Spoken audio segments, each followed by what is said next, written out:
홍해 바닷길을 이스라엘 백성들이 드디어 건넜습니다.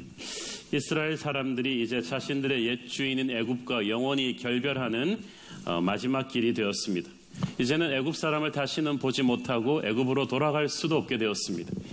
신약성경 고린도전서에서는 그래서 이 홍해 사건을 우리가 예수 믿고 세례받는 구원 사건의 상징으로 해석합니다. 세례란 우리의 옛사람이 십자가에서 완전히 죽었음을 선포하는 것입니다. 다시는 우리는 세상으로 되돌아가지 못하고 세상 권세의 지배를 받지 않게 되었습니다. 그래서 이스라엘 백성들이 홍해를 통과한 뒤에 가졌던 그 환희와 그 기쁨은 우리가 예수 십자가의 보혈로 구원받고 터뜨리는 기쁨과도 같습니다. 홍해를 건너고 나니까 하나님을 찬양하면서 그들이 굉장히 흥분했습니다. 덩실덩실 춤을 추면서 걷습니다. 하늘의 별이라도 딴 것 같습니다. 이제 바로 약속의 땅으로 가는 하이웨이가 쫙 열릴 것 같았습니다. 그런데 행군이 시작되면서 그들이 전혀 예측하지 못했던 상황이 펼쳐집니다. 22절 읽습니다. 모세가 홍해에서 이스라엘을 인도하며 그들이 나와서 수르 광야로 들어가서 거기서 사흘 길을 걸었으나 물을 얻지 못하고. 자, 여기서 나오는 수르 광야는 애굽과 가나안 중간지대에 펼쳐진 아주 광활한 이 광야지대입니다. 광야란 곳은 이 나무도 없고 그늘도 없는 곳입니다. 그래서 낮에는 불같이 덥고 밤에는 온도가 또 급강해서 추위에 덜덜 떨게 되는 극과 극의 고통이 있는 그런 곳입니다. 그래도 하나님께서 낮에는 밤에는 불기둥으로 거대한 자연 난방기를 만들어서 그들을 얼어 죽지 않게는 해주셨고, 또 낮에는 거대한 구름 기둥을 덮어서 그들이 그 열사병으로 죽지 않도록 그래도 기본적인 서늘한 그늘은 제공해 주셨습니다. 그래서 그들이 큰 어려움 없이 행군할 수가 있었는데, 아마 행군 첫날은 홍해의 감격으로 기분이 좋아서 다들 희희낙낙했겠죠. 그런데 둘째 날 하루 종일 걸어가도 약속의 땅은 안 나타나고 끝없는 광야뿐이니까 다들 불안해지기 시작했습니다. 셋째 날도 마찬가지입니다. 그랬더니 혹시나 했더니 역시나 공포와 두려움에 사로잡혀서 다들 웅성웅성대기 시작합니다. 그들의 불안감과 공포에 불을 지핀 사건은 가지고 온 물이 다 떨어져 버린 일입니다. 그렇죠. 200만이 넘는 민족이 가축대와 함께 뜨거운 광야 위를 사흘 동안 오는데 물을 얼마나 많이 마셨겠어요. 애굽에서 가지고 나온 가죽 부대의 물이 다 바닥나버리기 시작합니다. 우리가 살아가는 데 있어서 진짜 물이 중요하죠. 우리 몸의 3분의 1을 차지하고 있는 것이 물 아닙니까? 참고로 이 건강상식 하나 말씀드리면 기본적으로 하루에 2.5에서 4리터의 물을 마셔줘야 사람들이 기본적으로 살 수가 있다고 합니다. 밥은 며칠 굶어도 살 수 있지만 물은 하루라도 안 마시면 탈수 현상이 일어나서 건강한 사람도 쓰러져 죽을 수도 있을 정도로 물이 중요합니다. 그러니까 물은 얻지 못하고라는 성경의 간단한 말이 이 뙤약볕 광야 속을 걸어가는 이스라엘 백성들에게는 생명이 왔다 갔다 하는 너무나 절실한 위기였던 거예요. 우리는 수돗물 틀고 막 정수기 틀고 그러면 물이 나오지만은 이 사람들은 그게 없단 말이에요. 구원받고 기쁨에 차서 펄펄 뛰던 초신자들에게도 이런 상황이 옵니다. 초신자들은 처음 예수님을 영접한 뒤엔 너무 좋아가지고 이제는 예수 믿었으니까 인생이 천국길이라고 생각합니다. 그런데 어려움이 닥쳐요. 광야가 펼쳐지는 거예요. 홍해 도하의 그 기쁨이 원망과 불평으로 바뀌기까지 딱 사흘의 광야의 시간이 필요했을 뿐입니다. 그만큼 우리가 고난에 취약합니다. 자, 그런데 우리가 여기서 숙지하고 넘어가야 될 사실은 이스라엘 사람들이 길을 잃어서 광야로 든 게 아니라는 사실이에요. 하나님의 인도하심으로 광야로 들어왔어요. 22절에 보니까 모세가 홍해에서 이스라엘을 인도했다고 되어 있죠. 하나님이 모세를 통해서 인도하신 거예요. 하나님을 따라갔더니 축복으로 간 게 아니라 고생길로 들어서고 말았어요. 하나님이 의도적으로 광야로 이들을 몰아넣으신 것입니다. 이유가 있어요. 누구든지 홍해를 건너면 예수의 보혈로 구원받은 하나님의 자녀가 됩니다. 그러나 하나님의 자녀된 우리들을 하나님은 이제 하나님의 자녀답게 되도록 이제 연단을 시켜야 되는 거예요. 이때까지 죄의 노예가 되어서 애굽의 물이, 세상의 물이 들어있거든요. 우리의 말과 행동과 가치관 속에 애굽의 색깔이, 세상의 색깔이 너무 강렬하게 배어 있어요. 그래서 하나님께서 그걸 털어놔야 되는데 그 교육장이 바로 광야입니다. 금보다 귀한 믿음의 시련이 있는 광야에서 우리를 교육시킨 다음에야 젖과 꿀이 흐르는 약속의 땅으로 들이시겠다는 것입니다. 그래서 오늘의 본문은 하나님의 광야 교육장 제1관문입니다. 막막한 광야를 한 53km 정도 걸었습니다. 완전히 그냥 기진맥진 탈진이 되는 시점입니다. 사흘 만에 그들의 첫 번째 기착지인 마라에 도착할 수 있었습니다. 군대 갔다 오신 남자분들 다 기억하시죠? 이 훈련 조교는 훈련시킬 때 인간의 한계를 알고 있어요. 그냥 더 이상 더 가면 죽겠다. 그냥 반란을 일으켜야겠다. 막 이러고 싶을 때 딱 쉬게 한대요. 그래서 사흘이 딱 되니까 마라에 딱 도착한 거예요. 그래가지고 뜨거운 광야에서 이 오아시스를 발견한 거예요. 그러니까 사람들이 환호성을 지르면서 와 물이다 그러면서 이 마라에 고여있는 물을 향해서 너나 할 것 없이 뛰어갑니다. 아 이제 살았다 싶었는데 전혀 예상치 못한 상황이 또 벌어집니다. 23절 마라에 이르렀더니 그곳 물이 써서 마시지 못하겠으므로 그 이름을 마라라 하였더라. 이럴 때는 제일 먼저 달려간 사람들이 손해죠. 제일 먼저 달라고 벌컥벌컥 들이켰는데 이게 썩은 물이 한 수백 명 썩은 물을 마시고 나서 그 다음 사람들은 안 마시기 시작했어. 이게 썩은 물이구나. 물맛이 너무 써서 히브리어로 쓰다는 이름이 붙여졌습니다. 지금도 베두인족들의 말에 의하면 이곳의 물이 인근에서 가장 수질이 나쁘다고 합니다. 자, 인생에서 이런 상황이 정말 화가 납니다. 물이 없을 때도 힘들었는데 천신만고 끝에 물을 찾았는데 이게 마시지 못하는 물이에요. 그림의 떡이란 말이에요. 이건 물이 없는 것보다 더 고통스럽죠. 우리 인생도 그렇습니다. 물이 없을 때는 그냥 물만 찾으면 소원이 없을 것 같았는데 찾은 물이 썩은 물이.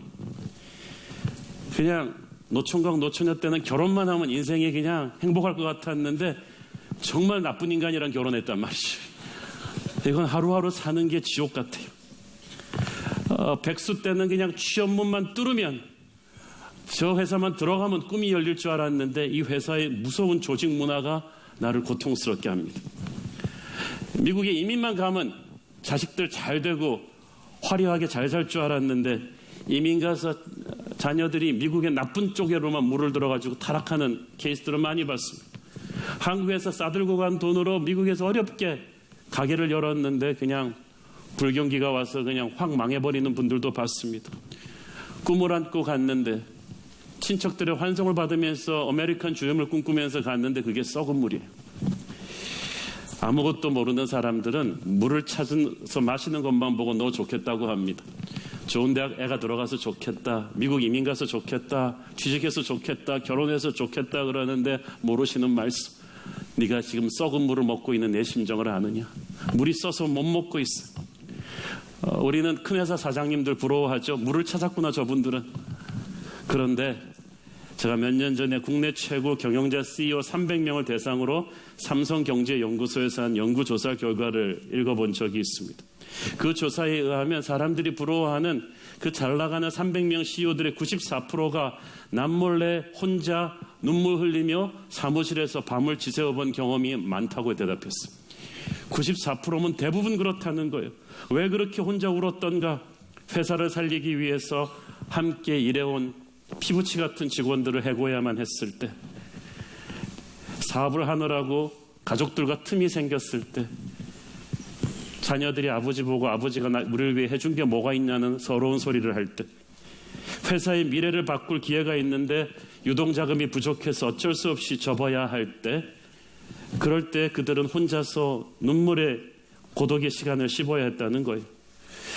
우리가 생각하기에 물을 찾은 사람들이 그토록 마라의 쓴물을 마시고 있는 줄 우리는 모릅니다. 그럴 때 우리는 정말 믿음의 눈으로 상황을 바라보아야만 합니다. 근데 이스라엘 백성들은 아직 믿음이 여려서 그대로 시험에 들고 맙니다. 분노가 폭발합니다. 그래서 불꽃이 이상한 대로 튑니다. 24절 보세요.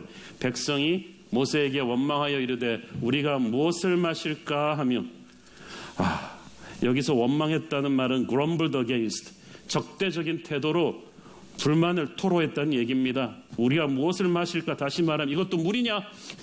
다 당신 때문이다. 모세 당신 때문에 다 우리가 목말라 죽게 생겼으니까 마실 물 구해내라. 여러분, 모세가 얼마나 기가 막혔겠습니까? 불과 며칠 전만 해도 구세주 모세요. 홍해바다를 건널 때만 해도 그냥 모세가 대통령 출마하면 99% 당선입니다.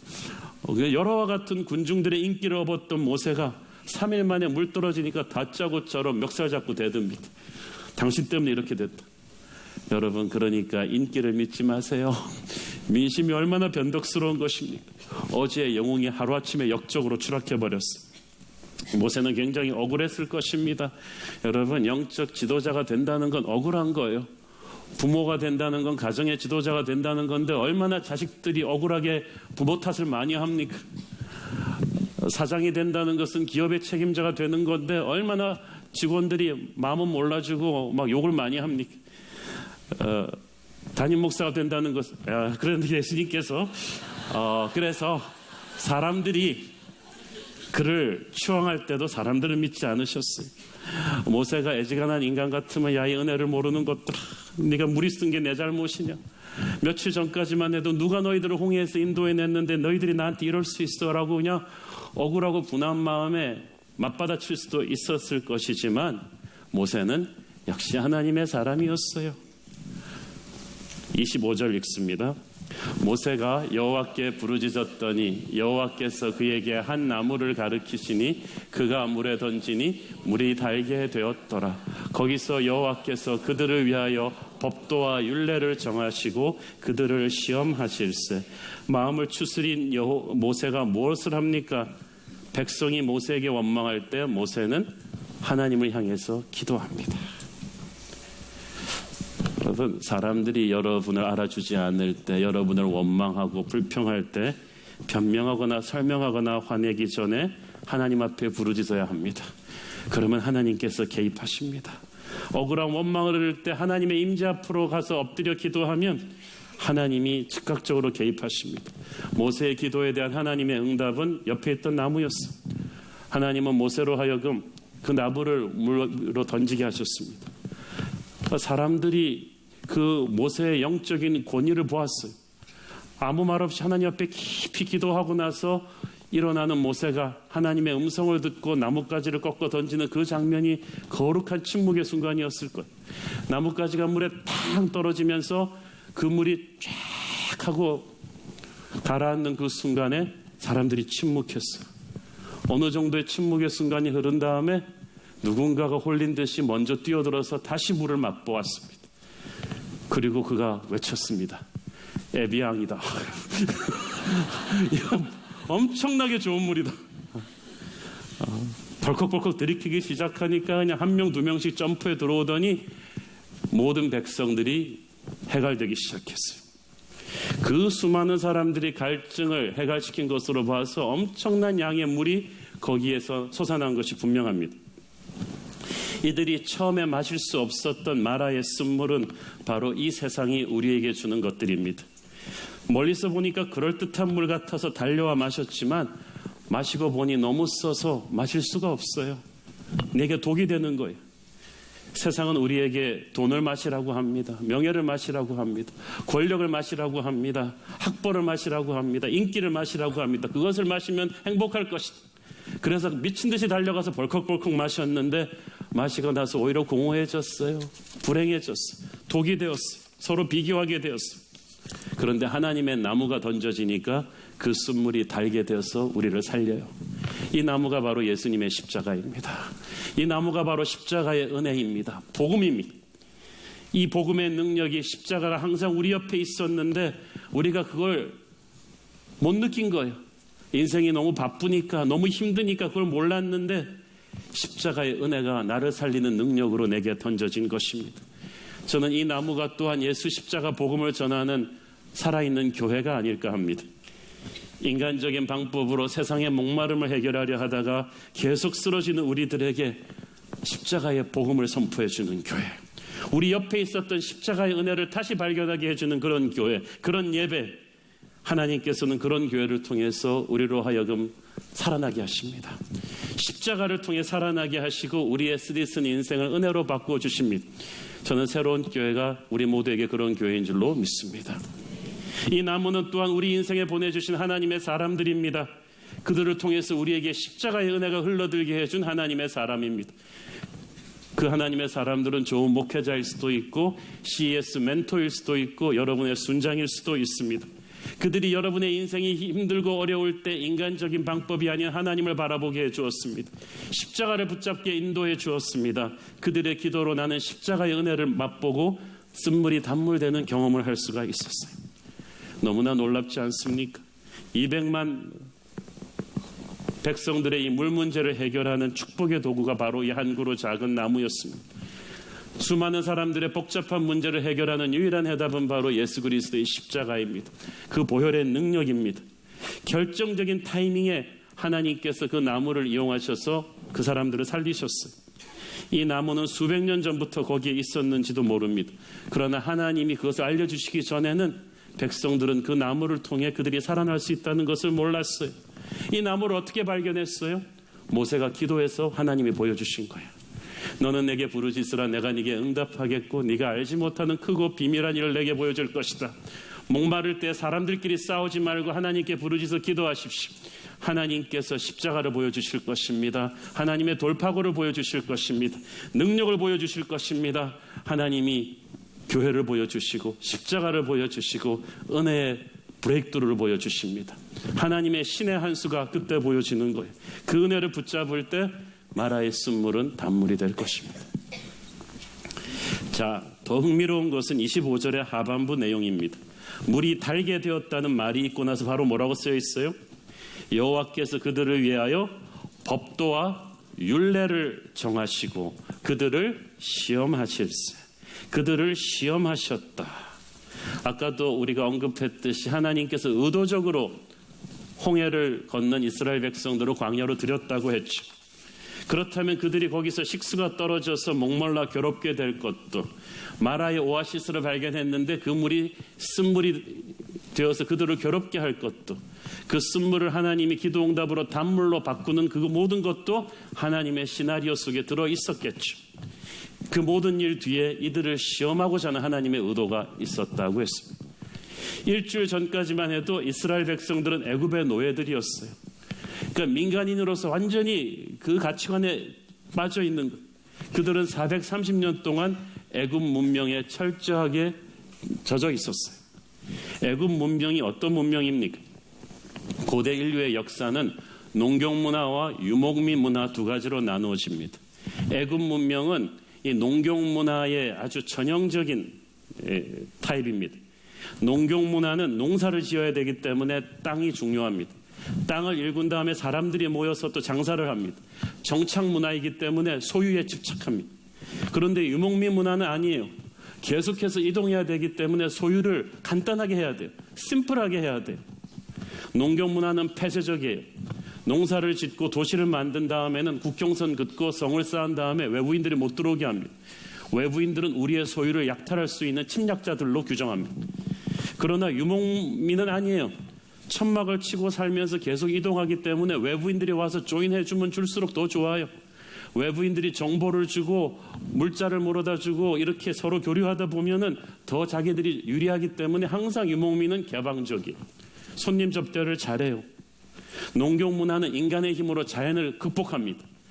나일강을 파서 수로를 만들고 댐이나 저수지를 만들어서 물 관리하고 피라미드 만들고 바벨탑 만들고 인간의 능력으로 모든 어려움을 극복할 수 있다고 가르칩니다. 근데 유목민은 아니에요. 자연 앞에서 자기가 얼마나 무기력한 존재인가를 압니다. 그래서 유목민들은 항상 하늘의 별을 보고 계절의 흐름을 따라 맞춰서 생활하면서 신심이 깊습니다. 농경문화 사람들은 모여서 도시를 만드는데 유목민들은 다 광야로 흩어져요. 그래서 농경문화 사람들은 항상 유목민들을 한 수 아래 미개한 민족으로 무시했습니다. 그런데 보세요. 성경에 나오는 믿음의 사람들은 전부 다 유목민들이었습니다.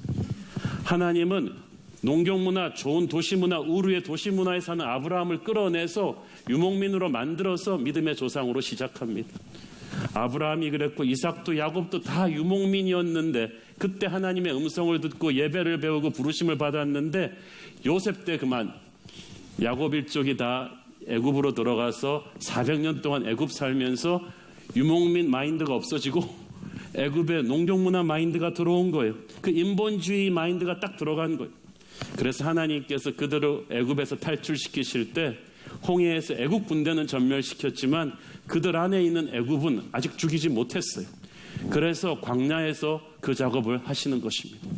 그들은 광야에서 자꾸 정착하려는 습관, 하나님의 음성을 듣기보다는 자꾸 자기 힘으로 뭔가 모아서 이렇게 소유하려는 그 습관, 하나님의 공급을 받는 것보다는 자기들끼리 재산 쌓아하려는 그 습관, 하나님께 의지하기보다는 자꾸 자기 힘으로 어려움을 예측하고 극복하려는 습관, 하나님이 아닌 자기 능력과 인맥으로 어떻게 해보려는 그 애굽식 사고방식, 농경문화, 도시적, 인본주의적 사고방식이 깨져야 됐던 거예요. 그 훈련을 제일 먼저 받은 게 지도자 모세입니다. 모세 혼자 먼저 40년 광야 생활을 통해서 하나님이 애굽 왕자를 완전히 깨버렸잖아요. 아, 내 힘과 지식으로는 아무것도 안 되는구나. 이 훈련을 모세는 철저히 받았어요. 그래서 많은 경험으로 단련된 숙달된 조교가 된 거예요. 그래서 모세가 그걸 다 해봤기 때문에 이제 200만 데리고 광야로 딱 들어와서 이 사람들이 막 울부짖기 시작하니까 속으로 그랬을 거야. 이제 니들은 다 죽었어. 지금부터 시작이야. 광야에서 그들은 자신의 연약함을 처절하게 느껴야만 했습니다. 하나님이 거기서 그들을 시험하셨다고 했어요. 모든 훈련의 시작은 시험이에요. 하나님의 훈련의 첫 번째 단추가 그거예요. 우리를 한계 상황으로 몰고 가서 바닥을 치게 합니다.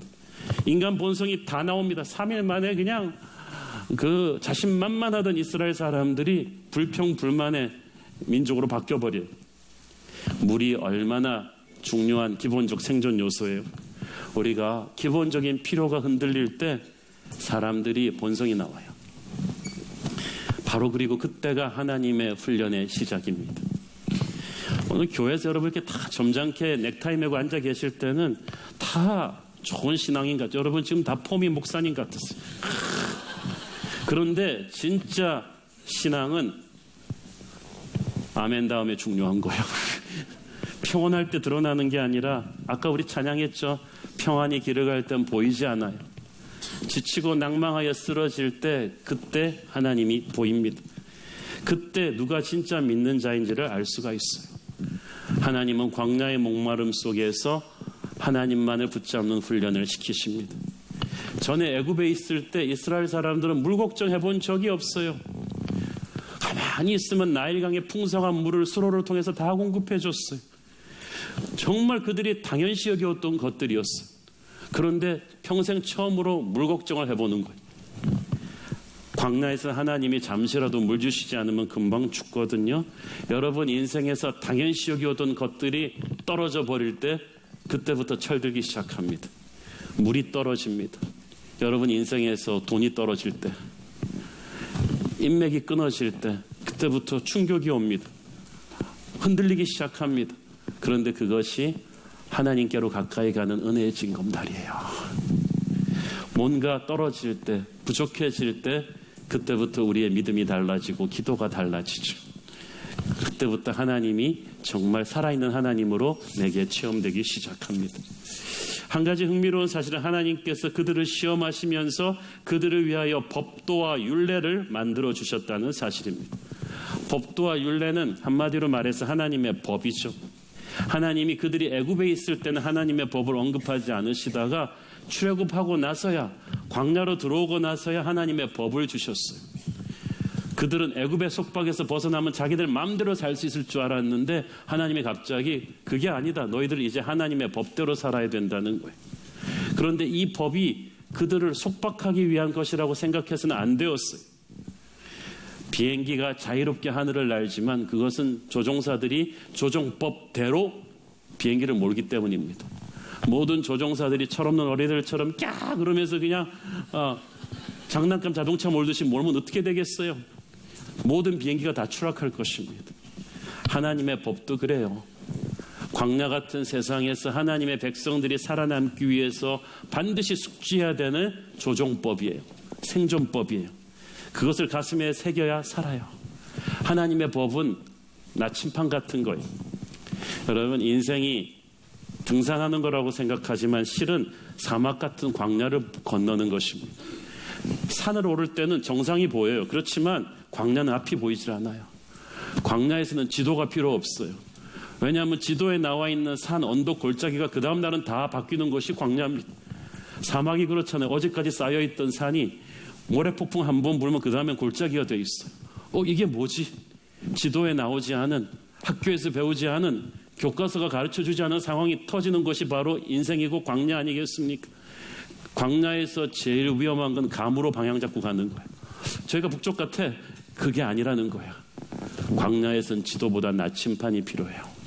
철저하게 나침판을 믿고 가야 되는데 하나님의 백성들이 광야에서 반드시 가지고 다녀야 되는 나침판이 바로 하나님의 법이에요. 하나님의 말씀이에요.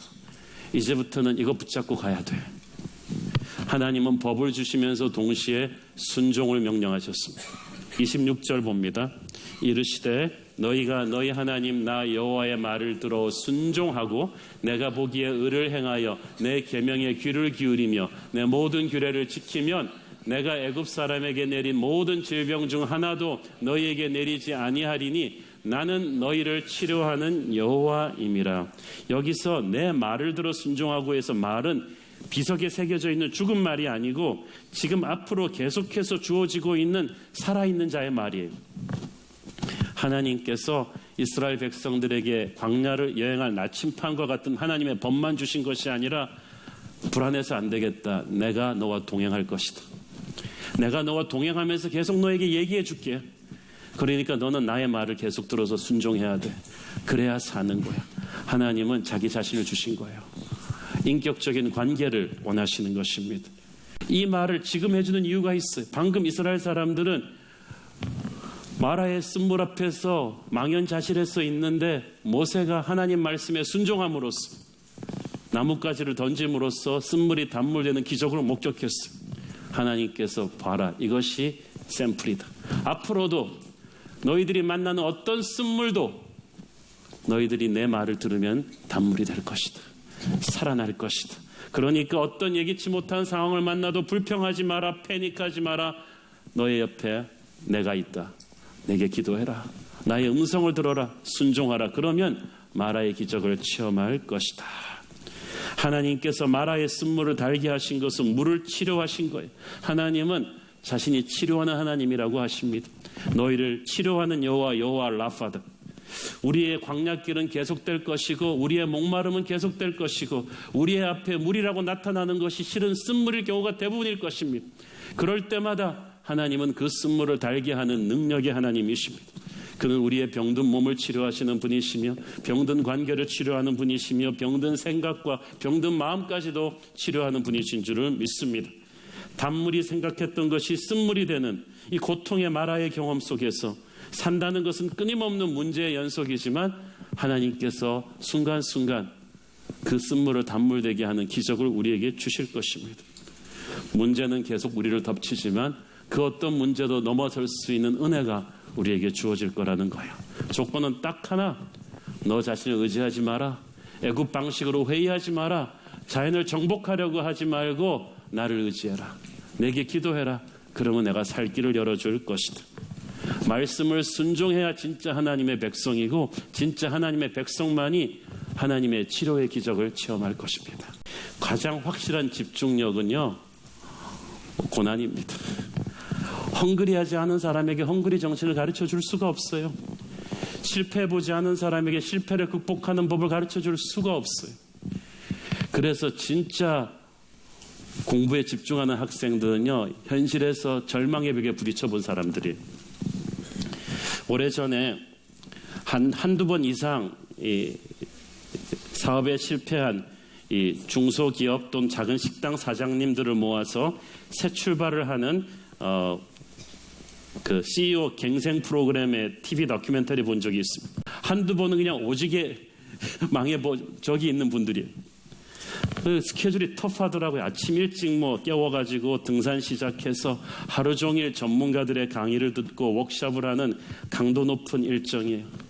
그런데 거기서 그분들한테 주는 코드가 중요해요. 실패를 극복하고 일어날 수 있는 중요한 코드 중에 하나는 결코 남을 원망하지 마십시오. 결코 남을 원망하지 말고 부정적인 말을 하지 말고 이제 마음을 겸손하게 하고 모든 사람에게 배우겠다는 마음을 가지십시오. 이걸 계속 막 열창하게. 평균 나이가 40, 50대 정도 되는 이 중년 아저씨들이 정말 소화하기 쉽지 않은 굉장히 터프한 일정인데 한 명도 뒤처지는 사람 없어요. 다들 눈에 불꽃이 그냥 바글바글해요. 그들은 모두 사업을 한 번씩, 두 번씩 망해본 경험이 있습니다. 피눈물을 흘려봤기 때문에 겸손하고 간절합니다. 말과 행동에 거품이 빠져버렸고 때로는 자기보다 젊은 강사들의 강의를 스펀지가 물을 흡수하듯이 메모하면서 들었어. 수업 중 조는 사람 없어요. 딴짓하는 사람 없어요. 하루에도 몇 번씩 다 같이 일어서서 주먹을 쥐고 나는 살 수 있다. 나는 할 수 있다. 나는 다시 살아서 내 가족을 살릴 것이다. 이걸 외치는데 어떤 중년 사장님들은 그냥 눈에서 눈물이 쫙쫙 흘러내려. 실패와 좌절이 그들의 마음밭을 겸손하게 한 거예요. 최고의 학생들로 만들어 놓은 것입니다. 아마 하나님께서도 이런 이유로 바로 이 타이밍에 마라의 쓴물이 단물되는 이 기적의 현장에서 이스라엘의 첫 번째 레슨을 시작하신 것이 아니겠습니까? 목마름의 고통이 극에 달해서 집중력이 확실하게 되는 그 타이밍에 하나님의 원포인트 레슨이 내려옵니다. 그것을 제대로 흡수했으면 그들은 광야를 빠른 시간 내에 극복해서 약속의 땅으로 진입했을 거예요. 지금 마라의 쓴물의 현장에 인생이 내려와 있는 분이 계시다면 오늘 일어나기를 바랍니다. 하나님께서 여러분에게 말씀하고 계세요. 여러분 생각에는 최악의 순간이지만 하나님 보시기에는 최고의 순간으로 갈 수 있는 터닝 포인트가 바로 지금인 줄을 믿습니다.